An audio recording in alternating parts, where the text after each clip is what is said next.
you ain't never had an enemy like me, Kanan. I had you as an enemy my whole fucking life. You didn't hate me before, you gonna hate me now. When you hustling, you ain't thinking about nobody but you. You telling yourself it's for all your people. You do this shit long enough, lies become the truth. In life. You know what they say about family, man? Can't live with them, can't live with them. Power Book 3 Raising Kanan Season 5 Episode 2 is here, and the truth that Rack is bearing right now is not just going to destroy one relationship, it is going to take this entire family down with it. There's a moment in every family story where everything shifts, where life gets divided into a before and an after. For the Thomas family, that moment arrived not with a war, not with a raid, not with some outside enemy kicking down the door. It arrived from inside their own bloodline.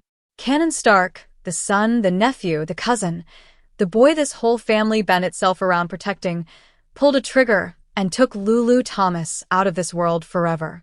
And what makes this so gut-wrenching, what makes it so different from every other death we've watched in this universe, is that Lou didn't die because he was in the game too deep. He didn't die because of a beef he started or a line he crossed. Lou died because he walked into the wrong room at the wrong moment, trying to stop something that was already spinning out of control. That's what makes his death hit different. That's what makes this secret so dangerous. Lulu was never just another character on this show. From the very beginning of Raising Kanan, Lou represented something that nobody else in the Thomas family could offer. He was the conscience. He was the one who questioned things. He was the one who felt the weight of the life they were living while everyone around him just kept moving. He battled addiction. He chased his music dreams. He carried guilt that most of these people never even acknowledged existed. Showrunner Sasha Penn himself described Lou as the heart and conscience of the family, and he said it plainly. Once Lou is gone, there's nobody left to check everybody. Think about what that actually means. Without Lou, every volatile, reckless, emotionally driven person in that family now has zero internal resistance. Rack is operating on pure survival mode.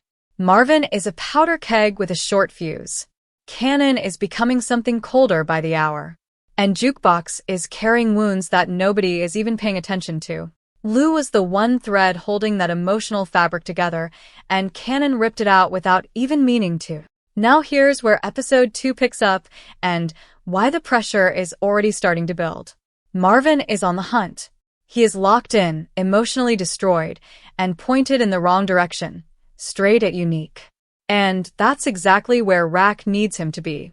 Because the truth, that her own son fired the shot that killed their brother, is something she cannot allow Marvin to ever find out. Not yet. Maybe not ever. So, what does Rack do? She does what Rack has always done. She controls the narrative. She shapes the story. She left Lou's body in a way that told its own silent message, and the moment Marvin put Unique's name on it, she didn't correct him. She just let the current carry him in that direction. That's not just a lie. That's a calculated redirection of a grieving man's rage, and it is one of the most ruthless things Rack has ever done in this entire show. And that is saying something because Rack Thomas does not have a short list of ruthless decisions. But here's the thing you have to sit with. Can you really blame her? Look at what she was working with in that moment. Marvin was already on the edge when he found out Lou was gone. We watched him nearly go after Panessa and Jerome, and Rack couldn't even pump the brakes on that. So, if she had looked her brother dead in the eyes and told him that Kanan, his nephew, the boy he helped raise, was the one who pulled the trigger, what happens next? There's no version of that conversation where Marvin doesn't completely detonate. Rack made a choice to protect her son, but in doing so, she sent her brother charging toward a situation that could get him killed, all while he's running on pure blind grief.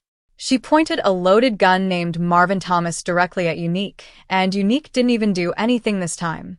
That is a dangerous game, and it is one that cannot hold together for long. Meanwhile, Unique himself is sitting in a position that is equal parts frustrating and fascinating. He knows he didn't kill Lou. He knows it wasn't Russo's people from New Jersey.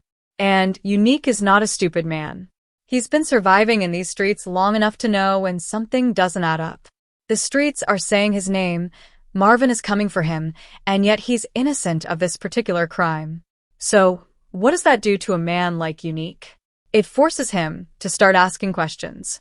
It forces him to start narrowing the list.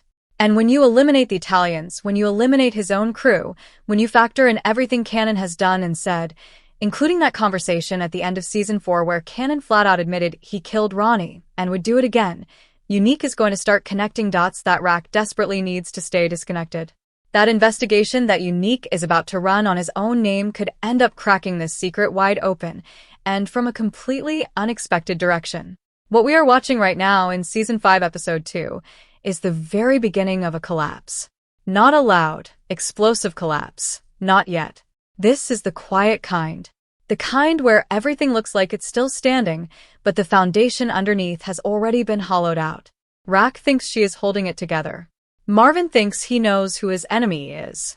Kanan thinks he can just keep moving forward and let Rack clean up the mess the way she always has. But every single one of them is wrong. And somewhere in the middle of all of this, Jukebox is watching. She is always watching.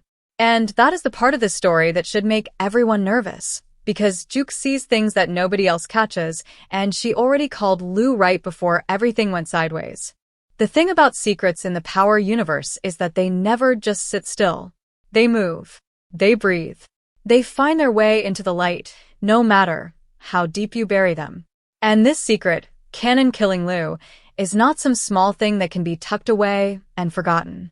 This is the kind of truth that carries weight with every single person left standing in that family. It touches Marvin's grief. It touches Jukebox's loyalty. It touches Rack's credibility as a mother, as a sister, and as the person who is supposed to hold all of this together. And right now, every single one of those pressure points is being pushed on simultaneously, which means the clock on this secret is already running. Let's talk about Kanan's psychology for a minute, because this is something that cannot be glossed over. What happened to him in that moment when Lou fell is not something a person just walks away from unchanged. This was not a street beef. This was not some calculated move in a game of power. This was his uncle, his mother's baby brother. A man who, for all his flaws and all his struggles, genuinely loved Kanan in a way that very few people in his life ever have. And Kanan shot him. By accident. Yes, he heard movement, he spun around, he fired, but the bullet doesn't know the difference between an accident and a choice. Lou is still gone either way. And what Sasha Penn confirmed in interviews is that this moment doesn't send Kanan into guilt-driven paralysis. It does something far more disturbing. It deadens him. It strips away whatever remaining emotional guardrails he had left. Because when you accidentally kill your own uncle and you survive it, and the world keeps spinning, and your mother covers it up, and life just continues, the message your brain receives is that nobody is untouchable. Nobody. And once Kanan fully internalizes that lesson, he stops being the reckless kid who keeps making costly mistakes and starts becoming the calculated, cold, ruthless man that Power fans already know he is destined to be. Season 5 is not just closing out Kanan's origin story. It is completing his transformation into a monster. And Lou's death is the moment that accelerated that transformation beyond the point of no return. This is also why his behavior in Episode 2 is so telling. When Famous was killed, Kanan hit those streets hard. He and Jukebox went looking for answers, hunting for whoever was responsible, driven by real grief and real rage. That was Kanan still operating with some emotional connection to the people around him. But Lou? His own uncle, left like he meant nothing? Kanan is not going to go paint the town red. He is not going to join Marvin on that hunt. He is going to stay focused on building his operation with Breeze. He is going to keep moving forward like Lou's death is just another obstacle in the rearview mirror. And that contrast between how he responded to Famous and how he responds to Lou, that is going to speak volumes to people who are paying attention. Especially Jukebox. Because Juke remembers everything. She clocks everything. And when the person who should be the most torn up about Lou just keeps moving like nothing happened, she is going to notice that. It is only a matter of time. Now, let's get into Jukebox specifically, because she is the most important variable in this entire equation right now. Throughout every season of Raising Kanan, Jukebox has consistently been the one person in that family who sees through the noise. She saw through Kanan's tough exterior back in Season 1 when nobody else was paying attention. She was the one in Season 4 who pointed out that it made no sense for Rack to have killed Famous or Crystal. She called Lou right before everything went wrong. She was at that funeral watching Kanan and Rack with eyes that were processing something deeper than grief. Jukebox doesn't just feel things, she analyzes them. She sits with them. And she asks the kind of questions that other people are too emotional or too invested to ask. That makes her the most dangerous person in this family right now, not because she wants to destroy anyone, but because she is naturally going to pursue the truth simply by following the things that don't add up. And here's what doesn't add up for Juke. She called Lou. She knows the timing of that phone call. She knows where Lou is supposed to be and who he was supposed to be around. She knows Kanan and Rack's relationship had completely fractured going into that night. She knows that unique being responsible doesn't quite sit right when you put all the pieces next to each other. Juke is going to start pulling on that thread, not aggressively, not dramatically, quietly, the way she always does. And the longer Kanan stays emotionally distant and Rack stays locked into cover-up mode, the more Juke is going to feel that something is deeply wrong. There is a reason the writers are building her as the central emotional anchor of Season 5. She is going to be the one who uncovers the truth. And when she does, the fallout is going to be unlike anything this family has survived before. Because here is what that revelation actually means for the Thomas family when it finally lands. It is not just about Lou anymore at that point. It becomes about every lie, every cover-up, every time Rack chose Kanan over the rest of her family.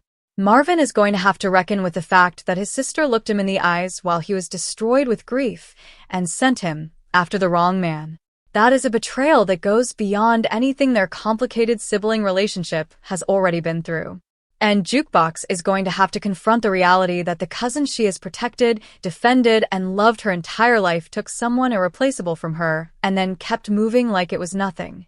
The Thomas family dinner table that felt like home in the early seasons of this show, those warm moments at Lamont's diner, those glimpses of something real underneath all the chaos. All of that becomes a ghost once this secret gets out. And it will get out. It always does in this universe. There is something almost poetic and deeply tragic about the way this is all unfolding. Think about the full arc of what we have watched across 5 seasons of Raising Kanan. This family started as a unit. Flawed, dangerous, morally compromised, but a unit. Rack held them together through sheer force of will. Marvin showed up when it mattered even when he was at his worst. Lou carried the emotional weight that nobody else would pick up. And Jukebox tried to find herself in the middle of all that chaos while still being the glue between Kanan and the rest of them. That was the Thomas family at its foundation. And now, in this final season, every single one of those connections is being systematically destroyed. Not by outside enemies. Not by the Italians. Not by law enforcement closing in. By Kanan. By one trigger pull that he cannot take back and a secret that Rack cannot contain forever. And what makes Kanan's trajectory so haunting when you zoom out and look at it from the full Power Universe perspective is that we already know exactly where this road ends. We know who Kanan Stark becomes. We watched him in the original Power series. We watched him put a bullet in his own son Sean. We watched him kill Jukebox, the same cousin who has had his back through everything, the same girl who grabbed a gun and walked those streets with him looking for whoever killed Famous. The same Jukebox who right now is quietly in the background, watching, processing, and trying to make sense of something that is not making sense. Kanan is going to destroy her too. And Season 5 is giving us the painful, detailed roadmap of exactly how a person gets from being that reckless, but still somewhat feeling young man to becoming someone who can look family members in the face and end them without flinching. Lou's death is the turning point that makes all of that possible. Because before this moment, there was still a version of Kanan that had lines. Unconscious lines, unspoken lines, but lines that existed simply because of who he still was emotionally connected to. Lou was one of those lines. And now that line is gone. Not just because Lou is dead, but because Kanan survived it. Because the world didn't end. Because Rack came in and cleaned it up and life kept moving forward. That is the lesson Kanan is internalizing right now in Season 5, and it is the most dangerous lesson a person in his position could ever learn. When you cross the ultimate line and nothing stops you, you stop believing any lines exist at all. That is not growth. That is the death of conscience. And we are watching it happen in real time. Now think about where Breeze fits into all of this moving forward. Kanan is aligning himself deeper and deeper with Breeze, building out his own operation, stepping fully into his own criminal identity separate from Rack's world. And Breeze is not someone who is going to slow that transformation down. If anything, Breeze is going to accelerate it. He represents everything Kanan thinks he wants: power, respect, autonomy, a seat at the table that nobody can take away. But Breeze is also someone who is going to demand things from Kanan that will cost him even more of whatever humanity he has left. The further Kanan goes down that road with Breeze, the further he gets from any version of himself that could ever find his way back. And with Lou gone, with Rack now essentially an adversary rather than an anchor, and with Jukebox on the verge of discovering the truth that will permanently rupture what they have, Kanan has no lifeline left. He is cutting every rope one by one, and he does not even fully realize it yet. Meanwhile, Marvin is out here chasing a ghost. He is hunting Unique with everything he has, burning on grief and rage, and a sense of justice that has been pointed in the completely wrong direction. And the cruel irony of Marvin's situation is that he is one of the most compelling characters this entire Power universe has ever produced precisely because of how much he has grown. He is not just the hot-headed enforcer anymore. He is a man who has taken his lumps, tried to do better, tried to be more than what the streets made him. And all of that growth, all of that evolution, is now being weaponized by Rack's lie. She has taken his most human qualities, his love for his brother, his need for justice, his protective instincts, and she has aimed them at the wrong target. When the truth finally lands on Marvin, it is not just going to break his heart. It is going to make him question every single person he has ever trusted. And that version of Marvin, the one who has been lied to by his own sister, sent hunting by his own family, manipulated by the people who should have protected him, that version of Marvin is unpredictable in the most dangerous way possible. This is what Lou's death has truly set in motion. It is not just grief. It is not just a plot point. It is a structural collapse that is going to touch every relationship in this family before Season 5 is finished. The lies are already stacking. The misdirection is already in play. Unique is already starting to ask the right questions from the wrong side of the truth. Jukebox is already watching with those sharp, unforgiving eyes. And Kanan is already moving further away from anything resembling the boy this family tried to raise. The Thomas family is not just losing members. They are losing each other. And by the time this final season is done, by the time every secret surfaces and every betrayal lands and every consequence finally catches up, what is left of this family is going to look nothing like what it once was. That is the real devastation of what is happening right now. Not just that Lou is gone, but that his death is going to take everything else with it. The Thomas family built something real once, even in the middle of all the wrong they did. And now that foundation is cracking from the inside out, brick by brick, secret by secret, lie by lie. And the saddest part of all? Not a single one of them can stop it. Because the truth is already out there. It is just waiting for the right person to find it. And when they do, nothing in South Jamaica will ever be the same again. Drop everything you are thinking about this season down in the comments right now. Do you think Jukebox is going to be the one to crack this secret open first, or is Unique going to piece it together before she does? And when Marvin finally finds out the truth, what happens next? Because I personally think that moment is going to be one of the most emotional scenes this entire Power universe has ever given us. If you are locked into Season 5 the way I am, make sure you hit that subscribe button because this channel is breaking down every single episode as it drops, and you do not want to be the last one to know what is coming. Leave a like if this breakdown gave you something to think about, and I will see you for the next one.